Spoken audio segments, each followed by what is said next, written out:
Welcome to the Knowledge Seeker channel. The channel is dedicated to exploring critical issues in the world.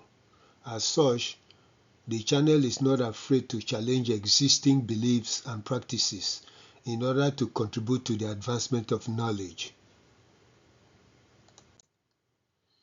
Today's presentation is titled The Nigerian National Traditional Rulers Council Bill, a provocative, divisive, and culturally destructive recipe.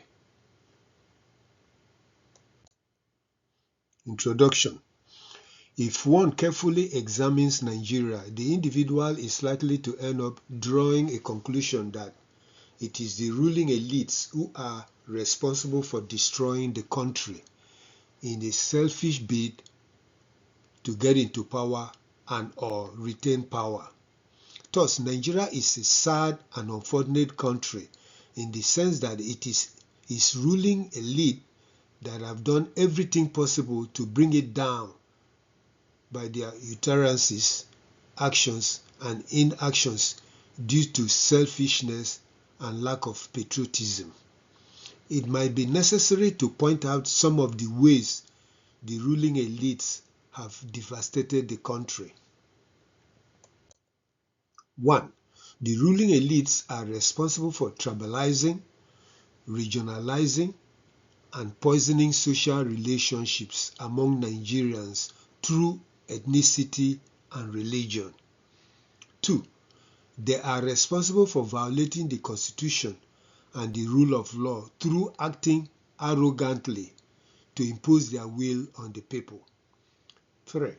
They are responsible for destroying federal character through hiring their family, ethnic, regional, and religious members and discriminate against other Nigerians. And 4. They are responsible for the massive embezzlement of public funds, thereby impoverishing the people and rendering them desperate. Now, let's look at the National Assembly's role in destabilizing Nigeria. Since the democratic system was put in place in 1999, following the military handover of power to civilians, the National Assembly, which is supposed to pass laws, be the keeper of the public purse, and serve as the watchdog over the executive branch and public officials, has continuously forsaken its responsibilities and act like part of the executive branch so that the members can benefit financially from the president.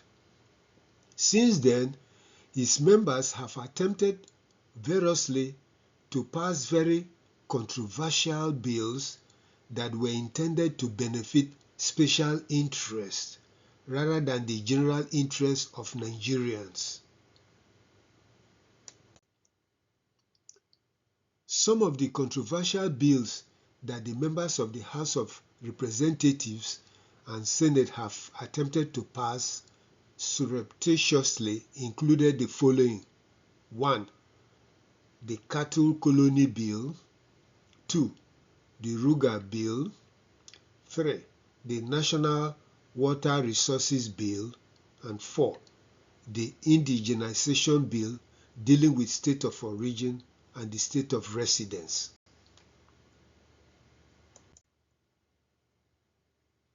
These bills were intended to nationalize and empower some ethnic groups and regions over other ethnic groups and regions, even though Nigeria is a multi-ethnic and multi-religious nation. Then, out of the blue, the National Assembly decided to launch another very controversial, confrontational, divisive, and offensive bill which attempts to nationalize the management of traditional African rulership in Nigeria. The bill, titled the National Council for Traditional Rulers, was proposed by Senator Simon Lalong former governor of Plateau State, and now a senator representing Plateau South. This is Senator Simon Lalong of Plateau State, who proposed the bill.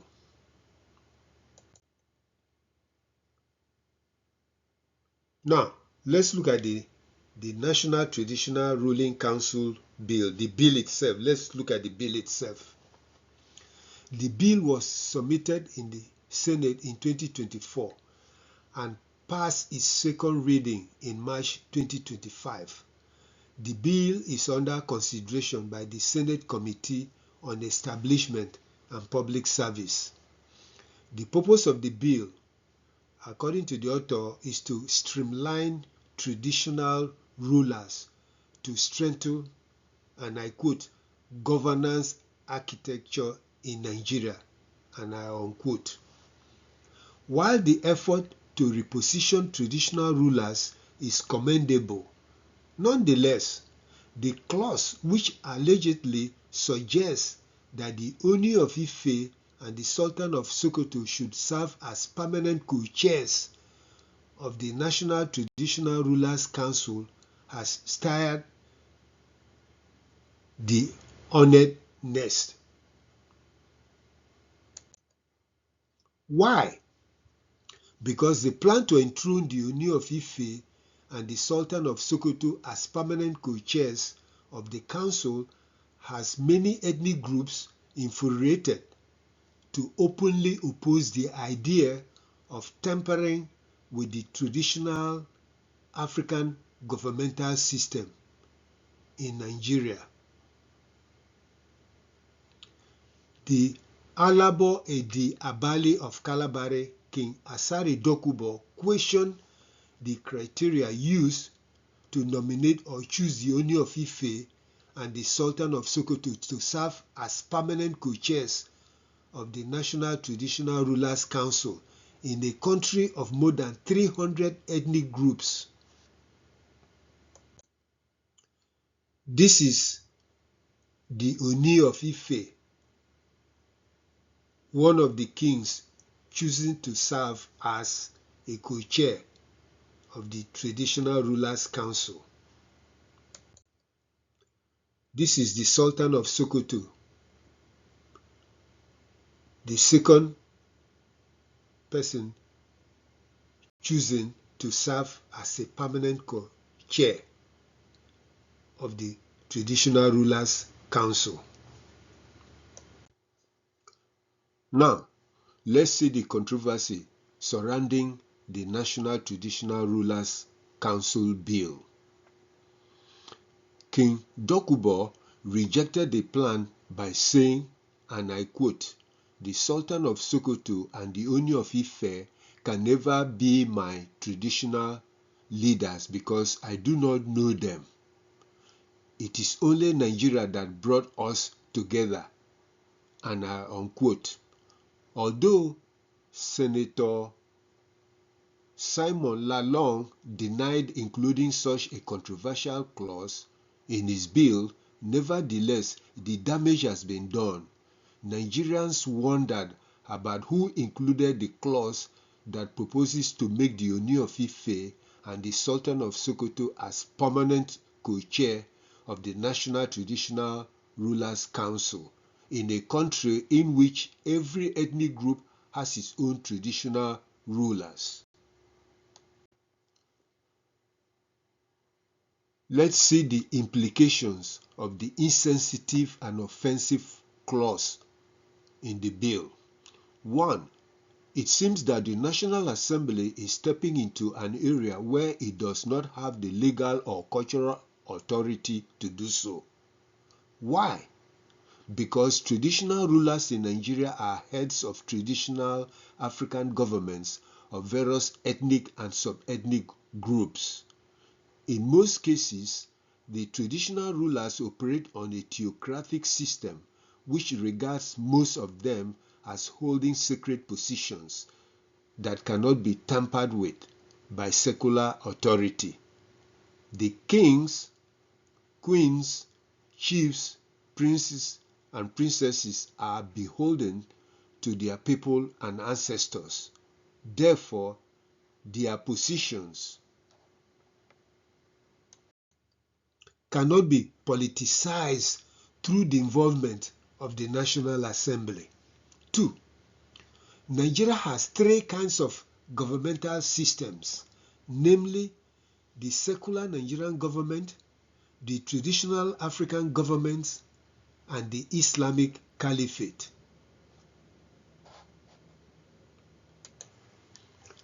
Each governmental system does not depend on the authority of another government.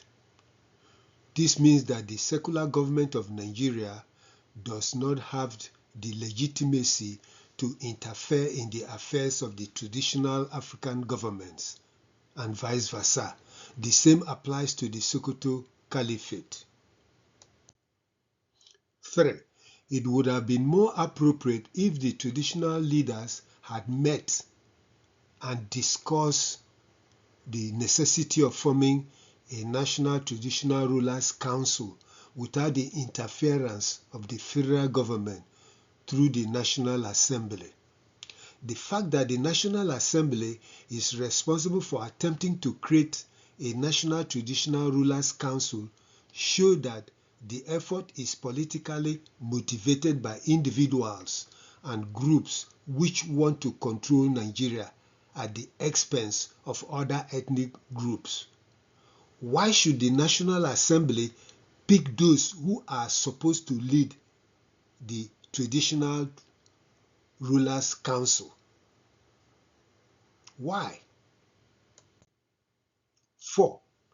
To add salt to injury, the bill proposes to choose only the Ooni of Ife and the Sultan of Sokoto as the permanent co-chairs of the council.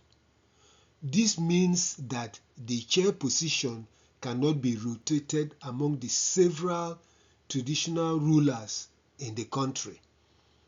Those who initiated this plan attempt to create an alliance between the Fulani and Yoruba to dominate Nigeria politically and culturally. Otherwise, the bill would have suggested a rotational chair to ensure that every traditional ruler has an opportunity to lead the council at one time or another. 5. The plan to choose the Ooni of Ife and the Sultan of Sokoto as the permanent co-chairs of the Traditional Rulers Council is designed to show that these two leaders are superior to other traditional rulers in the country, hence must exercise permanent authority over the Council of Rulers. The proposal is confrontational, offensive, divisive, and insulting to other ethnic groups and traditional rulers in Nigeria. Why? Because all traditional rulers are equal in status. Neither the Ooni of Ife nor the Sultan of Sokoto is superior to any other traditional leader in Nigeria. Indeed, the Ooni of Ife and the Sultan of Sokoto are not superior to other traditional rulers.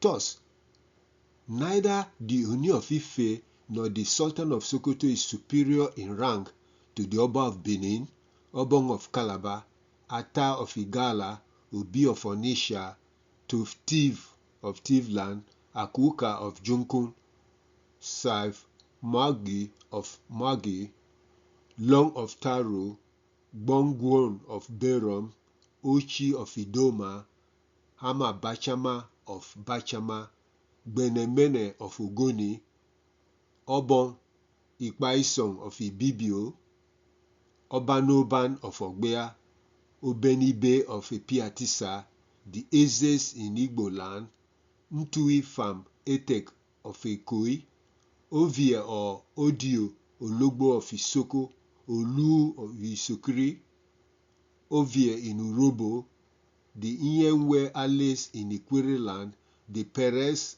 Amayanabos, Amanonowes, Agadagbas in Ijaw land, Etsu Nupe, and a host of traditional rulers in Nigeria. This is the Oba of Benin.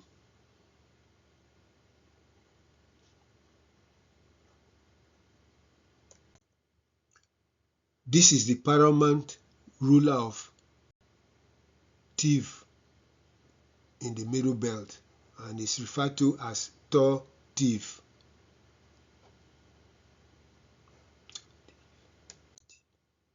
This is King Perekule of Bonny.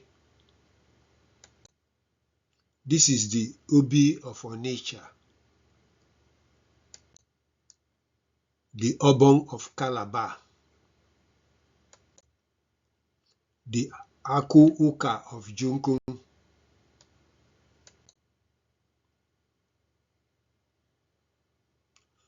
due to the fact that Nigeria has more than 300 ethnic groups, there are hundreds of traditional rulers in Nigeria.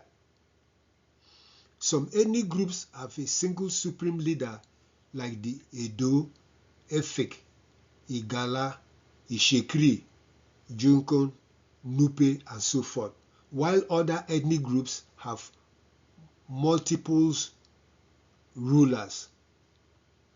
The Ekois, Ijaws, Igbos, and Yorubas are a good example of ethnic groups that have multiple rulers.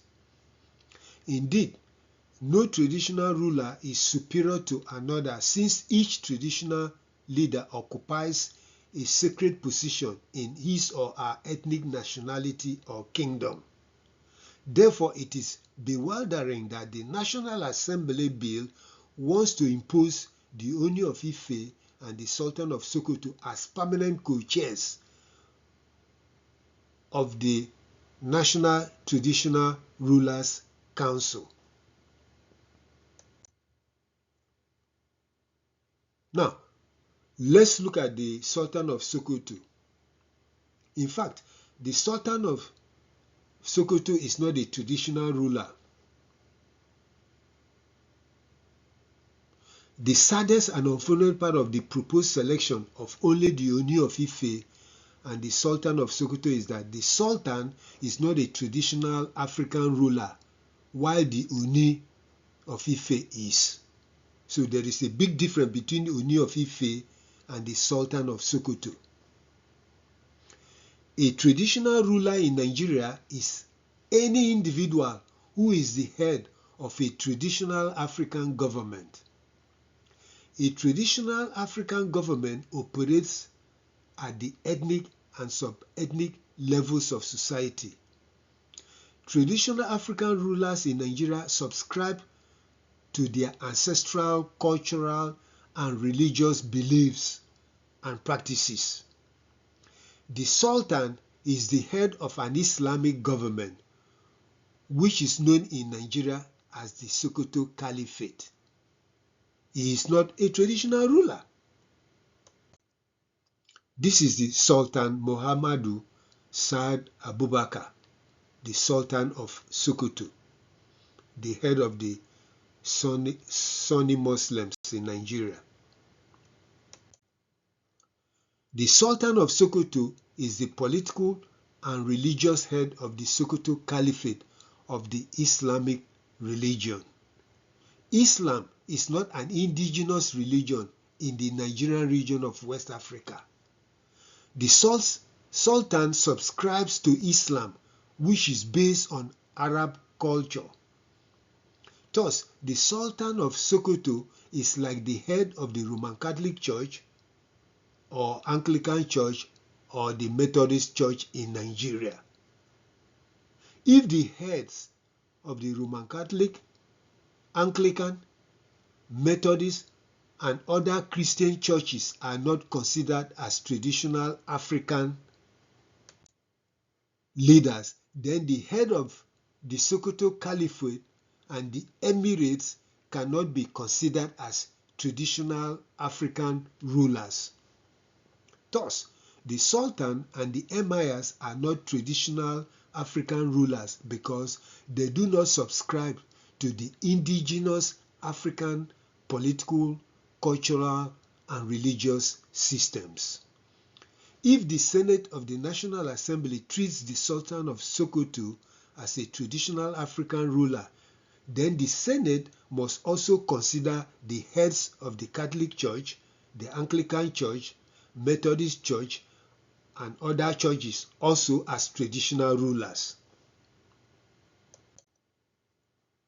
Therefore, it is offensive to nominate the Sultan of Sokoto as a co-chair of the National Traditional Rulers Council. Again, the Sultan of Sokoto and the emirs are not traditional African rulers because they represent the religion of Islam. If they represent traditional African governments, they will not be encouraging the Islamization of Nigeria. In Fulani, the traditional African ruler is known as Lamido, not Sultan or Emir. In Hausa, the traditional African ruler is known as Sarkin, not Sultan or Emir. Now, let's look at the reactions of various nationalities to the Senate's provocative and offensive proposal. 1.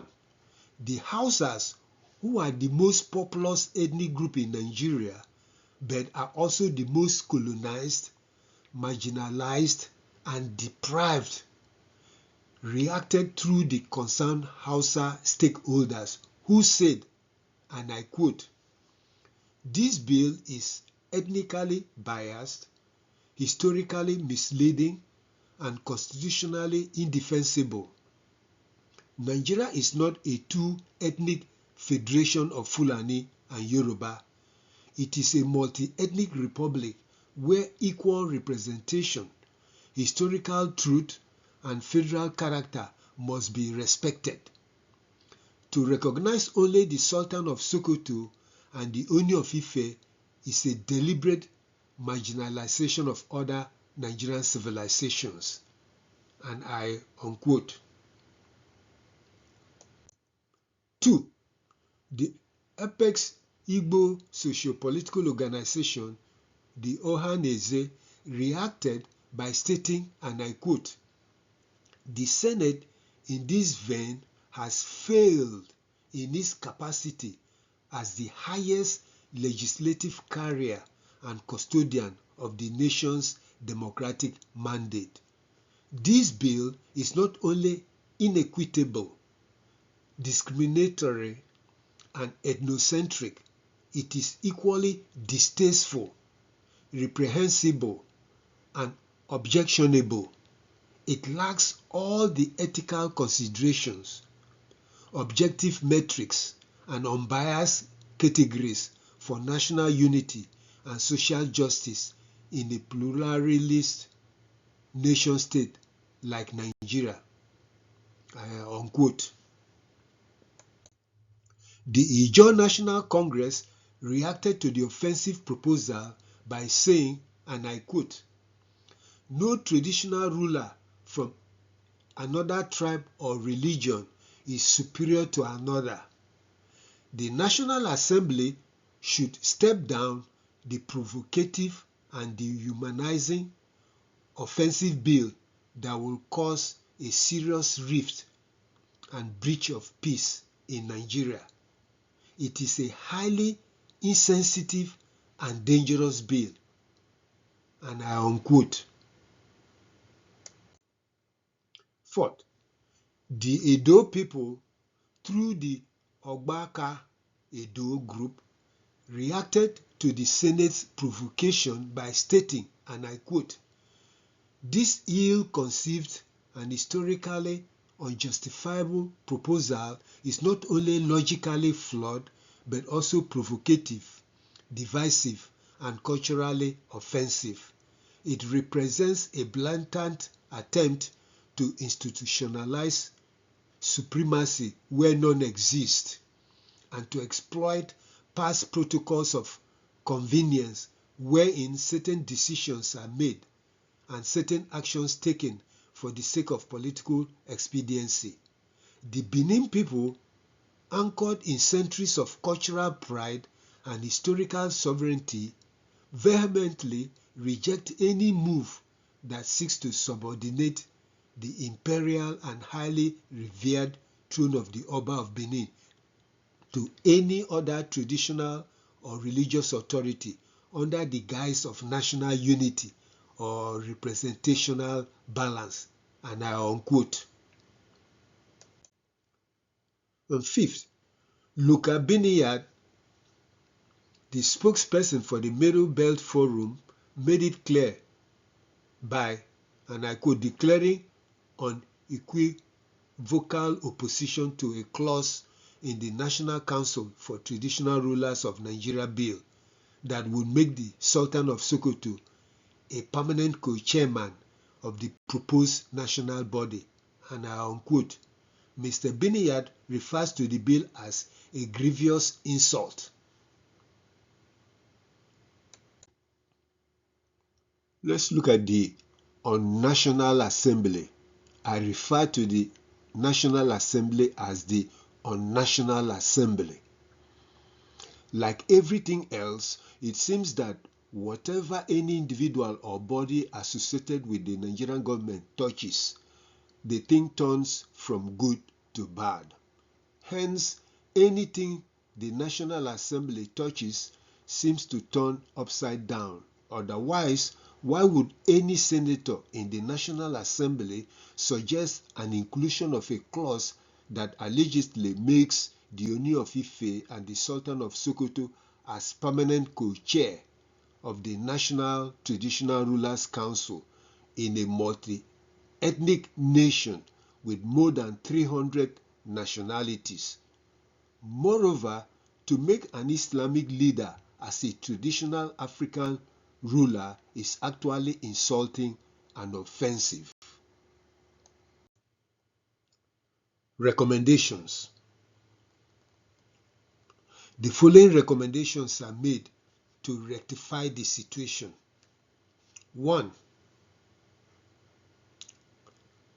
The National Assembly should change the offensive clause by suggesting a rotational leadership of the National Traditional Rulers Council to provide the opportunity for every traditional ruler in Nigeria to occupy the chair position. 2. A traditional African ruling council should not include an Islamic or a Christian leader.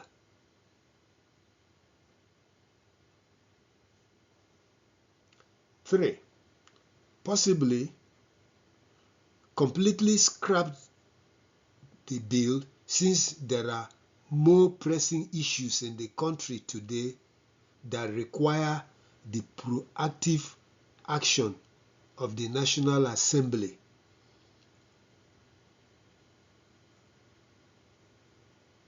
It is hoped that the National Assembly members will become more sensitive before attempting to pass very controversial bills that disunite the country.